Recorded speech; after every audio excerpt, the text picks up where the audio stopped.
Welcome to CI in 5, a place to get energized by your favorite continuous improvement practitioners as they take on the challenge of sharing what continuous improvement means to them in 5 minutes or less and in 5 words or less. Think of it kind of like a kata geek going on a speed date.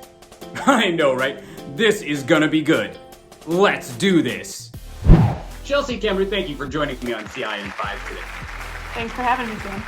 Hey y'all, if you're not connected with Shelcy on LinkedIn, what is your problem? You gotta get connected with her. She's the Continuous Improvement Manager, Process Improvement Manager at Mount Sinai Morningside in New York, and she cut her teeth in the CI world at Starbucks. So we're so happy to have her here to provide her unique perspective on CI. So tell me, Shelcy, what is your CI in 5?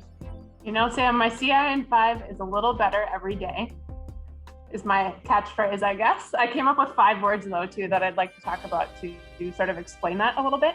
There's mindset, respect, alignment, simple, and science. So I think for mindset, there's a real culture behind continuous improvement and that willingness to get a little better every day. So I like to have an expectation that we're going to do something today to be a little bit better tomorrow. And to be successful at that, you really need a culture underlining it that supports experimentation and learning from what you tried today. Respect is also huge. I think one of the pillars of lean and improvement is respect for people.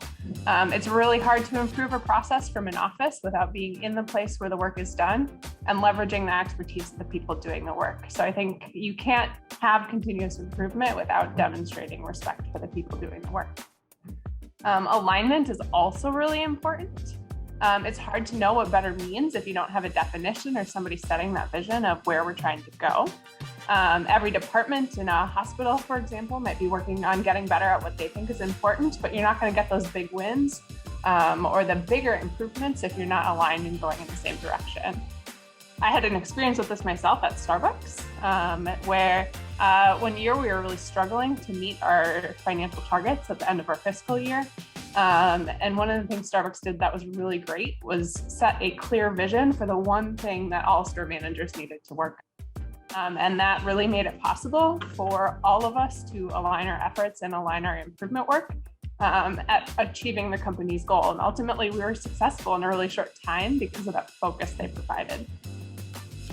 I also think simple and science kind of go together. So one thing I love about lean, specifically as an improvement methodology, is that it's intended to be used by the lowest level of employee in an organization. And the tools don't need to be any harder than you make them. So you can use a piece of pencil and a paper to be driving your improvement. You don't have to overcomplicate it or overprocess the work. And then it is a science. So we talk a lot in healthcare about continuous improvement being just a way to practice the scientific method. Providers practice it on patients all the time. You come in, you're sick. They do some tests, they do some understanding of your current state and the root cause of your issues. They prescribe a treatment, and then we test that. We see if it works or not. And continuous improvement, especially in healthcare, is applying the same thing to the processes in the work that we're doing.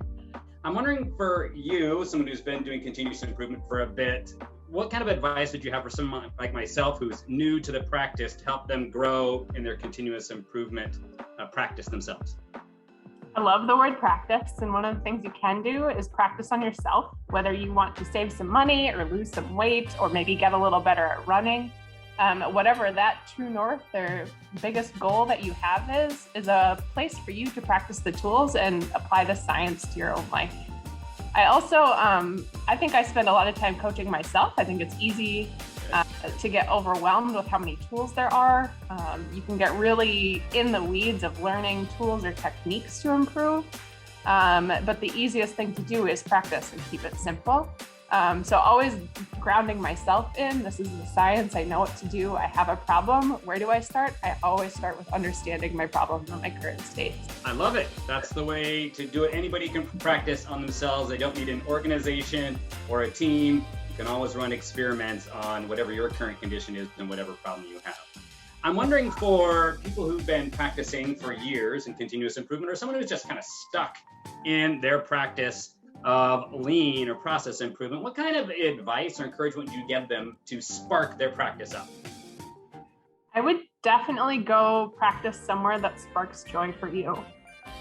So one of the things that I did as I was finishing grad school and really didn't know where I was going to land practicing continuous improvement was actually take some time off of work. So I quit one job, hoping I would get another job within a few months, but purposefully went to nonprofits in my area to find people where they didn't just want me to show up and serve a meal or help them with whatever their sort of traditional volunteer opportunities were, but to see where I could jump in and actually use my continuous improvement skills to help them with their business. I love that idea of practicing in a way that sparks joy, because it really gets you engaged in the work and gets you excited again about doing something that was, for lack of a better word, and maybe over dramatizing it, your first love of continuous improvement. I'm wondering for you though, what sparks joy for you in your continuous improvement practice? You know, every day is a new adventure. There's always something new going on in a hospital. So I really love that there's a ton of variety in the work and the real meaning behind the work. I think I am really passionate about working in nonprofit areas areas where there is an art to the value being provided to our customers. In our case, the art of medicine being provided to our patients, and finding ways to make that better or easier or more meaningful connection. So there's just tons of meaning in that, and no 2 days are the same. Meaningful work is so important. No matter where you're at, being able to do something that you know aligns with what's important to you. So hey y'all, if you are not connected with Shelcy, get connected with her on LinkedIn. She's right there. Provide the link there. Shelcy, thank you so much for being here on CI&5 and sharing your perspective today. Really appreciate it. Thank you, Sam. Thanks for joining us for CI&5, the place to get your shot of inspiration and wisdom to move you forward on your continuous improvement journey. And for more inspiration, join the Live on Purpose LinkedIn group. We are a diverse community that supports each other to find and live out our purpose every day. We would love to add your voice to our family. Join now by clicking the link in today's post. Until next time, when we invite another one of your favorite lean thinkers to share their CI&5, stay calm and Kaizen.